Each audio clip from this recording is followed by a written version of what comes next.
Like even myself, I was so painfully introverted as a child that I just dreamed all day long because that was the easiest thing. And then you go to art school and you find out that you were not alone. There's a lot of people a lot like you. And that has and you're unstable in that sense. And you leap. When you're stable, you don't. This instability, I think, naturally is good for designers. I want Yvon to feel like he had fired me and he hired a guy that happens to have the same name but is not. My value to him and to the new company is to look at everything from a view from outside. So this is one of the things I'm doing, is to understand what dare means for engineering, what dare means for marketing people, for salespeople, for designers. And what we found as a wonderful accident, the biggest dare that we can really do as humans is to listen. As people who need to create for other people, to be brave enough to just listen without putting on top of what you're hearing. Expectations, your preconceived notions, opinions. And so Dare to Listen I love so much. Yeah. I have it everywhere in the studio.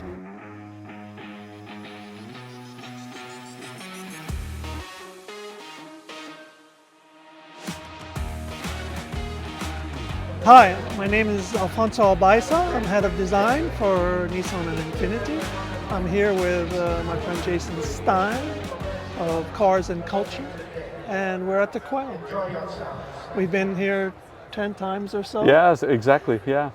It's lovely today. It is great to be with you again. The last time that I saw you, we were on the streets of Miami, and we were actually going through your old neighborhood. Yeah. We saw your father's original workplace. We went by your childhood home.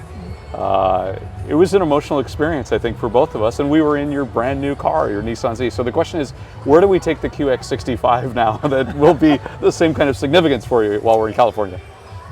Well, we should go back to Miami. Yes, do a nationwide road trip. Another road trip, and Yeah. that was spectacular. Thank you again for that. I don't, just like what you do connecting the cars to the culture at large, but I think it's even our own personal culture. Yeah. I don't think we can separate that. We all have memories Yeah. of why we love cars and why, in my case, why I design cars. So the journey on the Z really took me back because it was when I first saw a Jaggy type at That's my right. dad's office. That's right. And that sense of natural beauty, that sense of effortless, I really wanted to make the Z a bit like that. So I thank you again. No, thank you. It was memorable. So here we sit. It's wonderful to come back every year, and very grateful to be here with Nissan Infiniti. But we sit at the epicenter of car culture here, and we've been saying this on this program for the last 3 or 4 years, that there is perhaps no other place in the industry currently where all of those worlds meld together. And that now is also industry, and it is consumer, and it is collector, and it is culture, and it's all of these things. And perhaps as auto shows have waned, the Quail, Pebble Beach, has filled the void. What are that's what I surmise to be the situation. Completely agree. The motor shows have vanished. There's been attempts. Vanished, that's a good word. New York stays in the game, but it's smaller and probably fewer big stories happening. Yep. And here the beauty is this, where you have people who are collectors mingling with journalists and dealer body owners and designers, and in a context where the cars could not look better than they do. And it's a celebration of multiple days, racers. We were running GTRs Right. here 2-3 years ago when we did the Italian GTR with Ital design, 800 horsepower. And I had never really had a time when the day I see a car for the first time as a physical thing, and then be on a corkscrew where my heart jumped out of my ears, which is not the direct path out of the body. This all happens here. Yeah, and it's changing, and I think there's a momentum that is perhaps more organic than anything else because of other situations and circumstances that is pushing everybody to the same place now. Yeah. And that there is this energy and drive that you have to be here. This is where the car world is centered for a week, perhaps now even longer. It's now no longer just Monterey Car Week, but it's now more like 10 days. Yes. So what do you gain from spending time here from a design standpoint? Do you wander along the lawn here at the Quail and pick up a couple of cues? Are you looking for subtle changes that maybe you can't see on a screen somewhere? And even and all the perfection. And even though you've seen the cars, a lot of these cars I've seen various times. Yeah. But time changes everything. Yeah. Where you might see something in a slightly different way and it inspires you or gives you energy. Yeah. At the end of the day, without energy, inspiration probably cannot be leveraged. You just get excited. Yeah. The beauty is exciting, and then you see things, and then you meet people, and the light turns, and you feel it. I'm a shape guy, Yep. and this is about shape here. There's some Bertonis. They have shape too. Right. The angular ones I love, by the way. And the boomerang in college was one of my.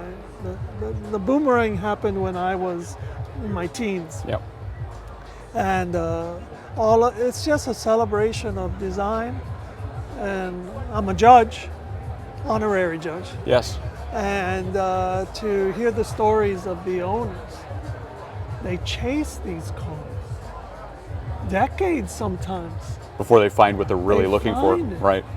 Right. And sometimes it's one car. Right. So they're chasing one car, Right. watching it change hands.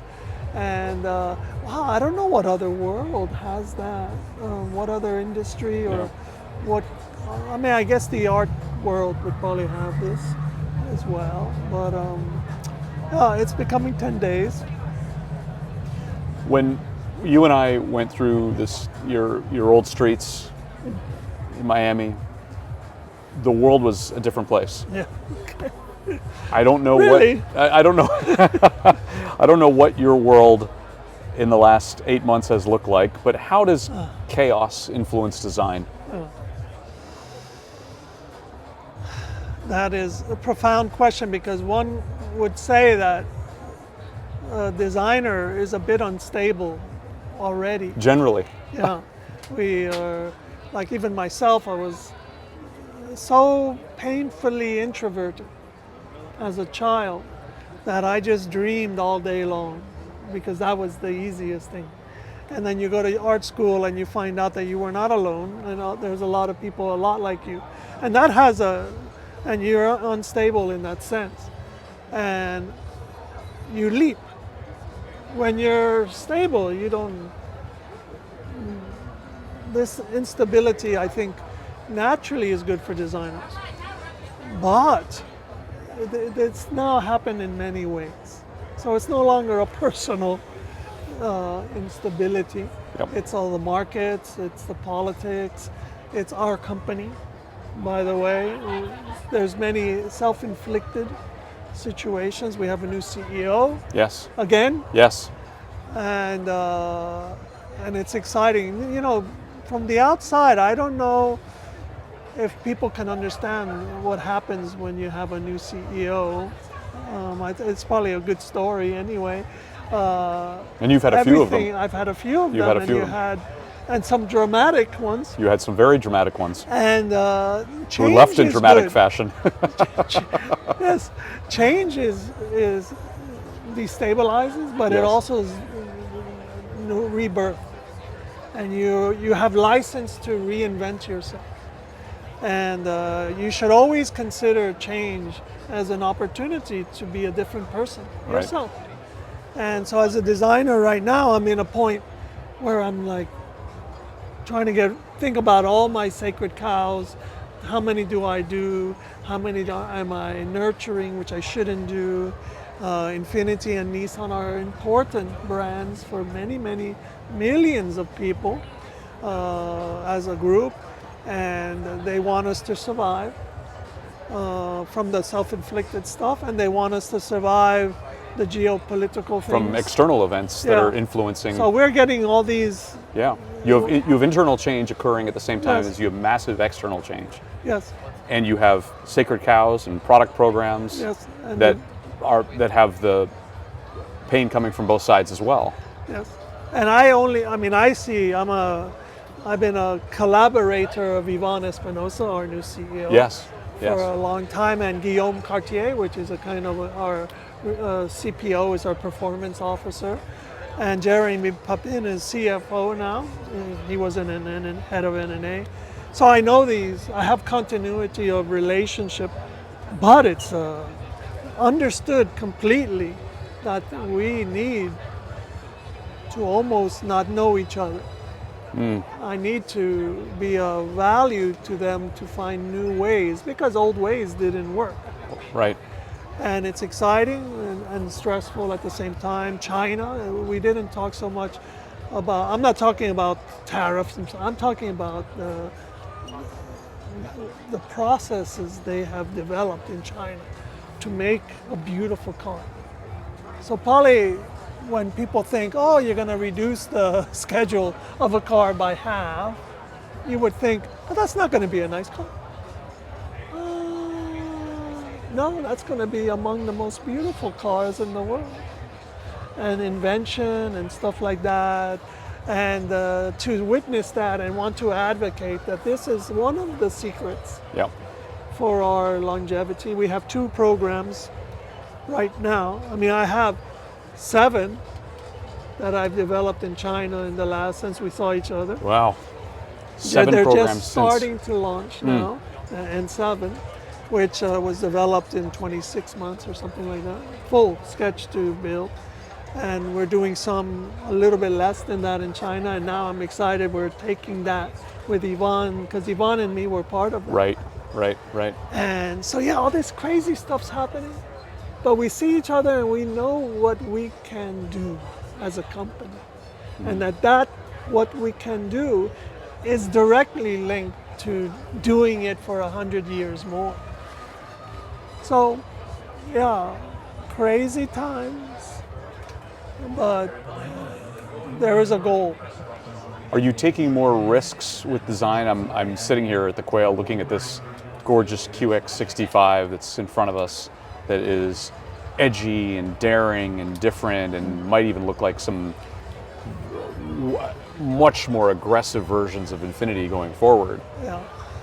Because of the circumstances that have occurred internally or now externally, do you take more chances with design in order to show the world that we're here to make a statement and we are not going to be what we were? So do you push the departure point, or do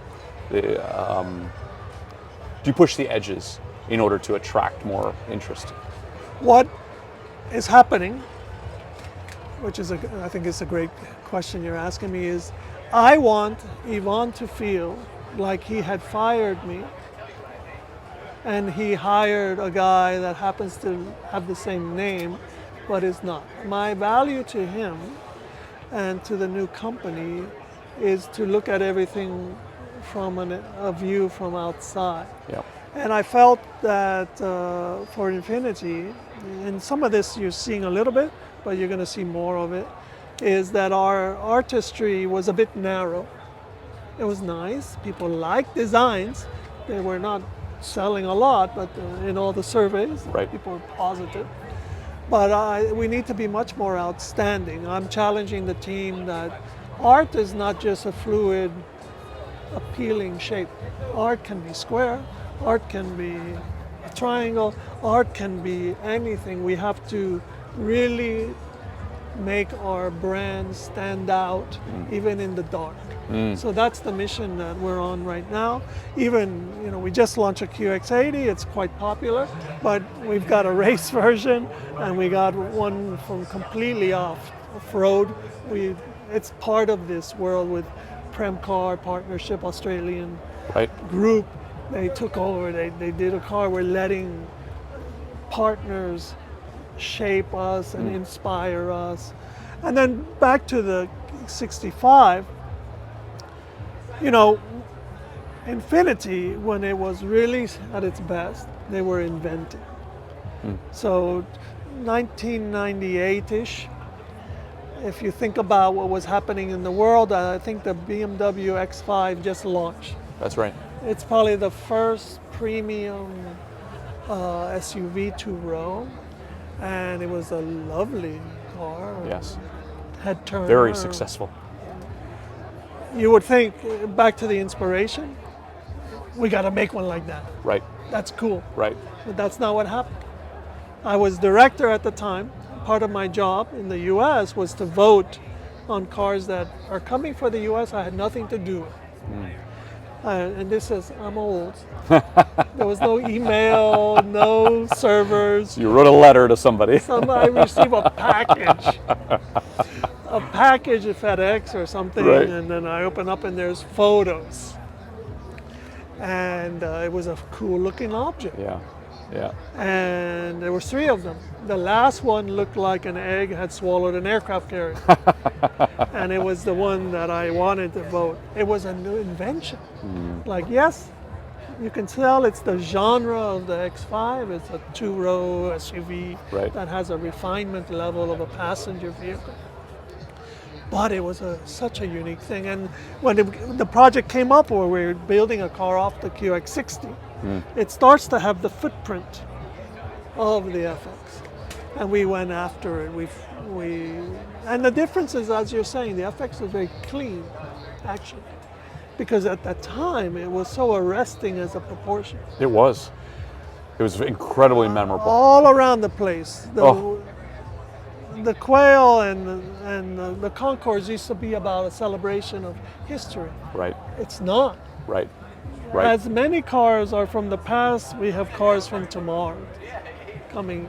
So just to do an FX the same way wouldn't have really worked. So the QX65 is not an FX, but we wanted that feeling, that sensuality, and that kind of a little bit of badass nature of the hood exactly and the face. Badass. Yes. But at the end of the day, it's a kind of velvety, and somehow this is a piece of sculpture you want to wash, you want to somehow touch. And then the color, twilight, is this satin. Beautiful color. Dark, like red, Merlot-ish thing. Maroonish, burgundy, wine color. It's spectacular. We did a concept car called the QE, which was an EV. Yeah. Which, again, is part of the changes that 5 years ago we thought the whole world, by now we would everything is changing. But one of the things I loved about that car was Brancusi's sculpture, Bird in Flight, has this beautiful shape. And I turned it sideways, and the tail of a bird, those last feathers, are just perfectly sharp and aligned. I hope you feel that. I see that. On the rear of that. The tail lamp is really not part of the body. It's separating. Yes. Becoming a blade. Right. And this kind of thing is... of course, it's an airplane type of inspiration, but an airplane is inspired by a bird. So, exactly. So it's that kind of thing. So that's a bit what we have. People call it a kind of coupe-ish thing, but if you really look at the center line of that car, it's actually not. It's not a swoopy not at all. car. It's just the DLO has that aircraft carrier swallowed by an egg. That I'm still loving that. You have taken on some bold projects, and you took on some traditional, we referenced the Z earlier, an icon, an absolute icon. Where are you with Infiniti trying to push the brand now? So, and maybe let me ask it this way. On the Nissan side, you've had these mega brands that you've had to shepherd through. What does Infiniti stand for? Where do you want it to be when we look back on it a decade from now? Well, the elasticity of art, I really want. I'm a bit obsessed right now. I know I touched on it a moment ago, but I felt that we're not really shocking people enough. There's a beautiful thing, and I love this. To be avant-garde, I think, is our only meaning to exist. Yeah. The company launched with like a river, with river stones, and even the dealer experience was so different from back then. Mercedes and BMW and Audi, they were king of the roost. I'm not sure what the word is. Yes. And there was no need for a Japanese premium car, and Lexus and Infiniti. Of course, I compliment them on their journey. But our journey was not to bring something completely different. That's why I'm telling the story, because I feel that has an avant-garde sense. Yes. Where you want to change the formulas that exist. So I really want to take this moment of chaos and instability and ask our designers, what is avant-garde for Infiniti? And interesting stuff, really boxy things. Premcar is really excited about because of the link to the patrol that the QX80 has. Right.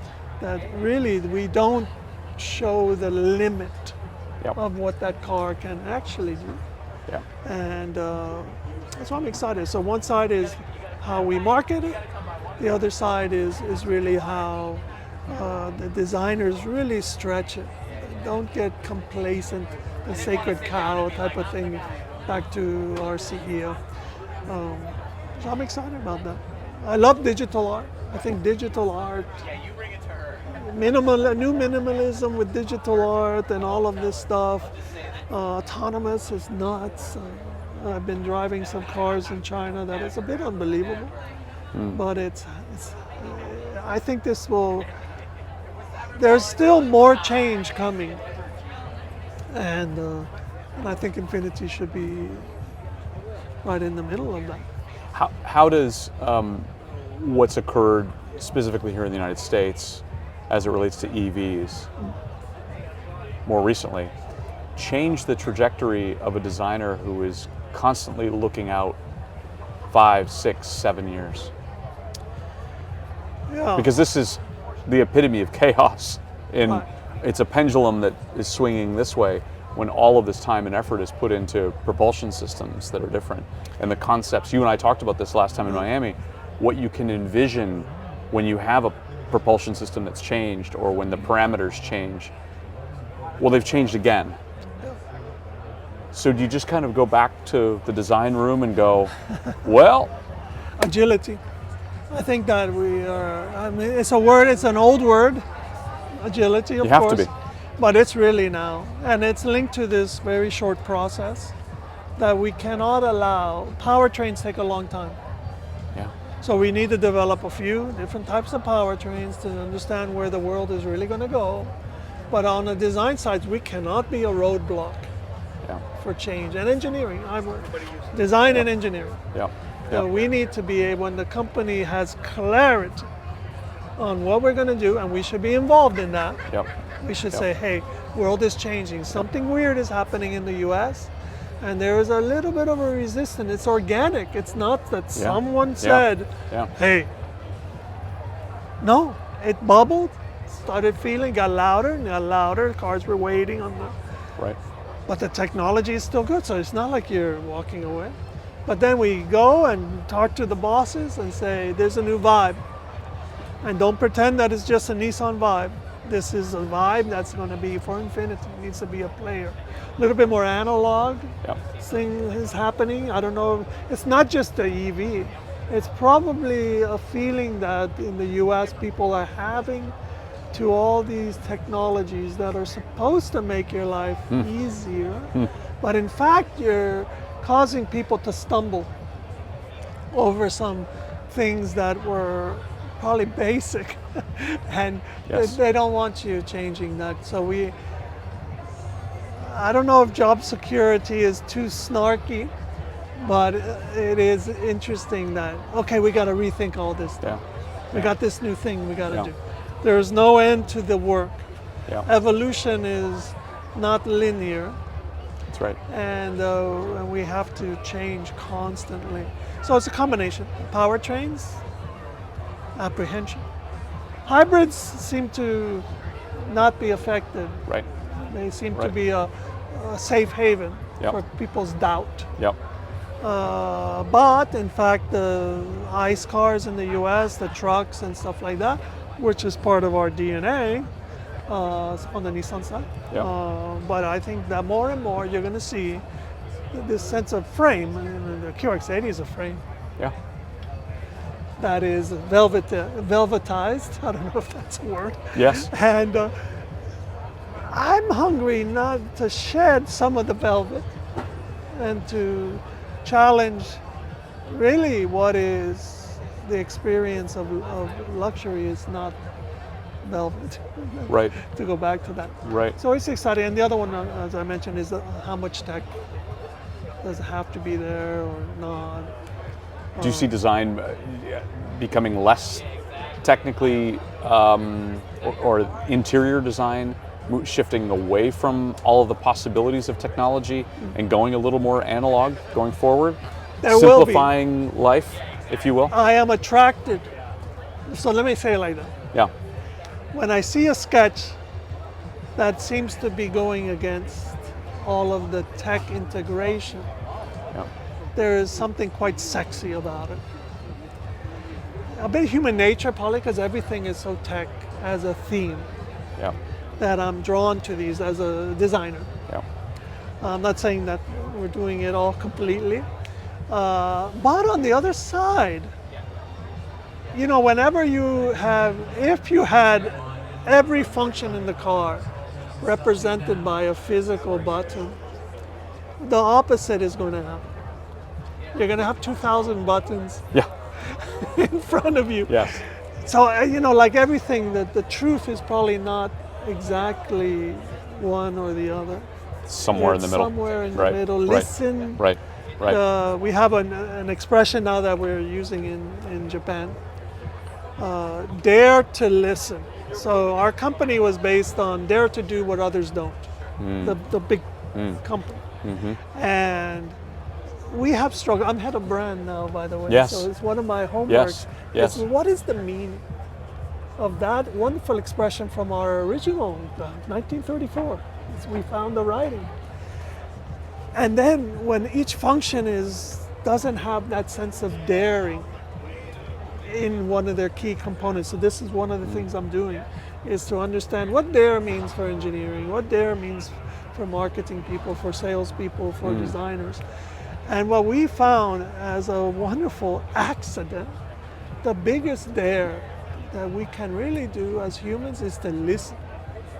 As people who need to create for other people, to be brave enough to just listen without putting on top of what you're hearing. Expectations, your preconceived own opinion. notions, opinions. And so dare to listen, I love so much. Yeah. I have it everywhere in the studio. Especially as a Japanese company, where we are an export company. Yeah. It's a small island, a diminishing population. You're never going to make all of your money from selling internally. Our job is to look at these lovely, smiling people and somehow make them notice something in us that they connect to. And that is a combination of listening to them and talking to them. So, a bit of a ramble, sorry, but the dare to listen is going to be part of the interiors. What parts of technology are they really positively reacting to? Autonomous driving is if you ask people directly, they're a bit skeptical. They don't want to pay $10,000 or something. Right. On our cars as well. And But actually, if we're ever going to hit a point in our lives as human beings where cars don't kill people, those cars need to get a hell of a lot smarter. Right. So I don't think you can not embrace, as a company, all the advancements in camera, AI, management of cameras. So how can that not be reflected in the design? So yes, I see a sketch that looked like it has nothing. But all this other junk is in my head, that to actually save humanity, we can, I forgot what the number is, how many people pass away because by an automotive incident. It's a lot. Yes. More than wars, probably. Right, correct. Right. It's, Do you, it has to stop. in your dare to listen, do you challenge yourself in daring to listen to what a designer has put in front of you All the time? I'm a Right. sinner when Right. it comes to that. It's quite difficult. You know, it needs to go up on the walls in the studio because of me, Right. as much as anyone else. More. At the end of the day, as a head of, I have an 800 or so, there is a tendency for you to leap because you feel, oh, I know what that is. I've seen that, especially almost 40 years. A lot of experience, right, Yeah. exactly. And you fall back on Yeah. that experience. There's I forget who it was, Einstein or someone, that said that experience is the devil of innovation or something. Right. I think I'm not Right. saying it correctly. Right. But, and I see it in myself, because you don't know if the execution of yesterday was the problem, not the technology or the idea. It's how it was done, and tomorrow it can work. Right. And I can naturally take bias into that. So you have to step away. I'm a little bit lucky as I have my right-hand person. I have more than one. They are not like me at all. I think what I learned from Jerry Hirschberg, who opened up Nissan Design International, was that you should always hire in divergent pairs. So you get one subject matter expert, Right. and you put a butterfly next to that person. When I was hired, I was that butterfly. And there was an art center guy who was a spectacular artist, and they sat us next to each other. And I was so clumsy, I wanted to just leave. Couldn't get any ideas out. And it turns out that he was getting inspired by my mishaps, because he knew how to make a car beautiful, but he wanted to win. And you needed not beauty, it needed some uniqueness. So it's important that the people around you are not like you, Right. and they can help you slow down. Say, Alfonso, I know you're seeing it like that, but it's kind of cool. And you need trust in each other and all of that. Yeah. Where are you finding inspiration these days? Whether I think I asked you this a few years ago, but whether it's from technology, whether it's from artwork, whether it's fashion, whether it's mechanical, what's driving your inspiration? How are you inspired? Yeah. I mean, we went to our executive committee last year to start a fashion department in the company. A fashion department. Yeah, so, and it's a really cool thing. So we have once a year a big show for the executive committee. And it's about subjects that we think we should handle for our garments. And it's all digital. So my team had to learn how to make fabric move on torsos, make them accurate, using a lot of new technology. And some of the technology is changing. We have a screen that's 140 feet wide. 140 feet. Curved. And it's 24K, it's a monster. In Japan. Yeah, in my studio. Wow. And I saved so much money in the last 5 years. I'm a shape guy who eliminated almost all models. And I found that I needed a little bit of immersion for my executives to understand. Yep. So Sony developed a screen for us. I know we're a company that people think is in hospice. And how does Alfonso have 140? It's because I don't think it's related. I don't think we are frugal enough, but there are pockets of the company that have learned that technology can reduce much more costs in the beginning of a program than you can ever cost reduce at the end. And I have been an advocate of that. And this screen is, I don't need models. People leave the reviews and they never ask, hey, when can I see a model? Because Unreal Engine and a combination of goggles, Unreal Engine technology from the gaming world, Right. They feel they are in, the ceiling is also a screen. So they're immersed. Completely immersed. Completely. And then all the doors open and I have models sometimes Right. for the final production one to Right. make sure that they agree, because you need to also self-judge. Yeah.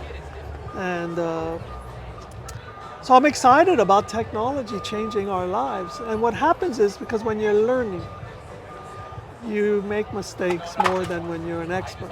Yeah. So all these new technologies are coming in, we're making shape, we're not good at it, Yeah. but then you get excited, oh, we can go like that. Yeah. So that's happening. Your cells are popping, Yep. and then some architect makes some crazy thing, and you're jealous. It's not that that building can apply to your world, you're jealous Jealous of the beauty of the artwork. of that's there. the achievement. The achievement. Yeah. And then I see some of my friends, they make a car. Jealous. Reminds you, this is a perpetual 100-meter race, dash. It never stops. Well said. Yeah. Yeah. Yeah. An endless marathon of 100-meter races. Yeah, Yeah. and it's great. It's great. We we got to get out, we need to talk, we need to see beauty, appreciate beauty, ask them why they did something, my Korean brothers, Yep. democratization of luxury. Yep. Yep. That's a profound thing Yep. they did. Seems like not a thing almost. No, it's a thing. They did that. Yep. Give me All this stuff. in the final few minutes that we have here. What's a view of what's happening in China right now in terms of design and advancement?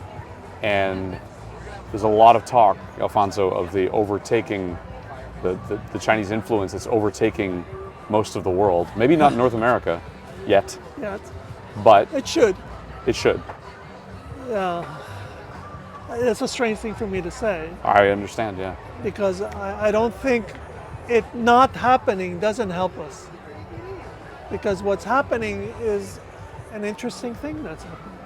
In that by decision making, by prototyping speed, by decision making again, because it's not, people think they just make a decision and they make it.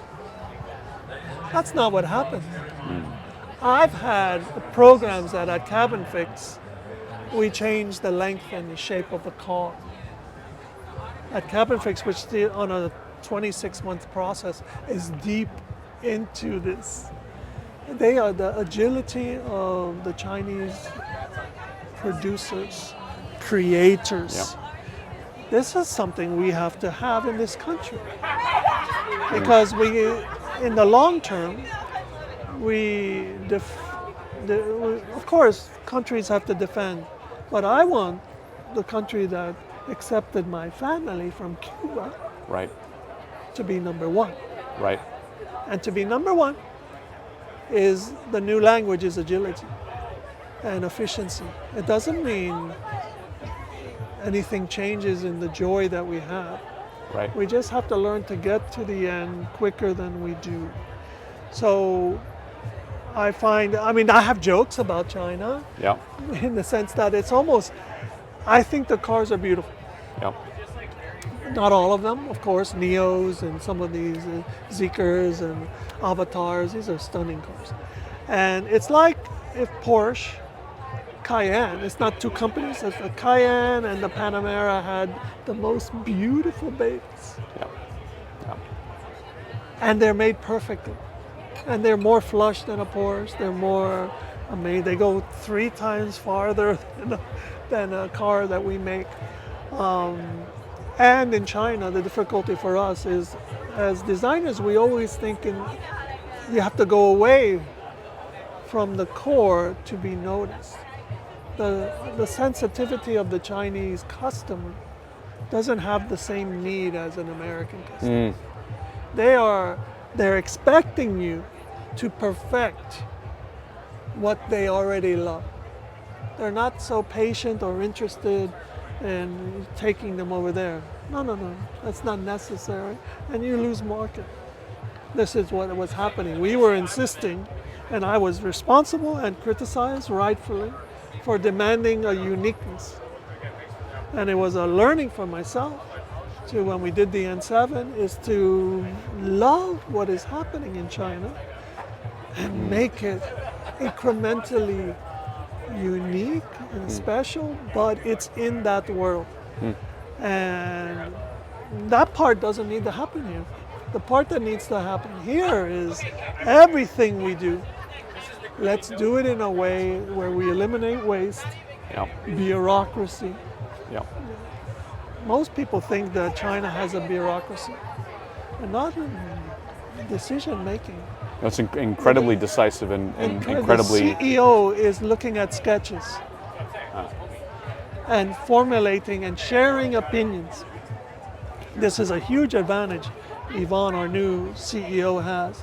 He's so linked to Monozukuri making things from us. He's an engineer, but he was so deep involved with design that I think that China is something we must learn from. And I don't mean practically, because in Europe you're going to deal with it. Mexico, you're dealing with it. We're defending. We're number 1 in Mexico as a brand. But the fact is we're being surrounded by the Chinese. Everywhere in the world. Yeah, everywhere except the Except U.S. Canada But and the that's US. why I'm saying it's not healthy. Resist. I know I won't resist it because I think it's going to make us better. So I don't want to resist. Right. Are you learning design? Yeah, perfection. From them, yeah. Yeah, very much. My Chinese, well, this is another, we probably need 10 hours. I'm busy today. You know, there's trends that happen even in where ideas are coming. When I was living in London, most of the Russian kids were dominating. Their portfolios were spectacular. And we were hiring in all the studios. Super creative Russian kids. And then that center of excellence moved to Korea. Korea, yeah. Who knows? Right. It's nothing. Right. No one said it's time. Right. I think it's all inspiration has no border. Yeah. So probably the young kids from Korea were looking at these passionate Russian portfolios, and then boom, they brought a different value. Yeah. And U.S. is always in there because we are the melting pot. We have a little bit of everyone. That's right. China, no. Those kids are nuts. The level of creativity, and they're winning. The next Sentra is won by a Chinese kid from our Shanghai studio. It's not, for us, it's not bordered. Well, the Chinese kids You're going to pull from wherever the talent is and wherever we do global competition. Right, exactly. And so the best idea wins. Yeah. And so it's another part that I love is that what is this change of, how is it that the core of hotness seems to be moving around? And I know I'm overstating it, but I'm just saying based on the selections that we are making, there is a shift that happens. It's beautiful. I can't thank you enough for being on the program and for being with me again. And I know we've moved our own center of hotness from South Beach to Northern California. but you have delivered another wonderful synopsis of where we are in the world today, and we'll catch up again in another couple of years, and I think things will change again as they always do. Thanks. So, Thanks, Alfonso, Jason. thank you so much. What a pleasure being with you. Congratulations, Thank you. your boy is continuously wonderful. Thank you. Thank you. I appreciate that. Thank you. Yeah. Thank you.